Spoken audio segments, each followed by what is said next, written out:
جب حضور کی ولادت ہوئی تھی تو مکے میں کوئی مسلمان نہیں تھا. حضرت عبد المطلب تھے، حضرت آمنہ تھیں، ان کے گھر کے علاوہ کوئی مسلمان نہیں تھا.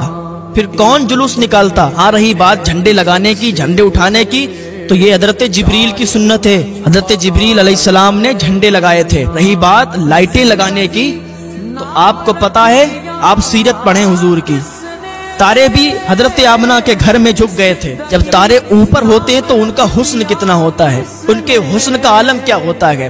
جب وہ نیچے آئے ہوں گے تب ان کا حسن کیسا لگا ہوگا. فرشتے حضرت آمنہ کے گھر کا پہرا دے رہے تھے. دروازے پر فرشتے کھڑے ہوئے تھے کہ کوئی حضرت آمنہ کے گھر میں داخل نہ ہو جائے. حضرت عبد المطلب خانہ کعبہ کا طواف کرنے کے لیے گئے تھے. جیسے حضور کی ولادت ہوئی تو کعبہ سجدے میں آ گیا. حضرت عبد المطلب نے اللہ رب العزت کی بارگاہ میں عریضہ پیش کیا، مولا کبھی تو ایسا دیکھا نہیں کہ کعبہ سجدے میں چلا گیا ہو. یا اللہ آج یہ کیا ہو گیا، یہ کعبہ سجدے میں کیوں چلا گیا. آواز آئی، عبد المطلب کعبے سے خود پوچھو کہ کعبہ سجدے میں کیوں چلا گیا. حضرت عبد المطلب نے عرض کیا، یا اللہ کیا یہ بولے گا. آواز آئی، پہلے تو کبھی نہیں بولا تھا پر اب ضرور بولے گا. حضرت عبد المطلب نے کعبے سے کہا، اے کعبہ تو کیوں جھک گیا ہے، اے کعبہ تو سجدے میں کیوں گر گیا ہے.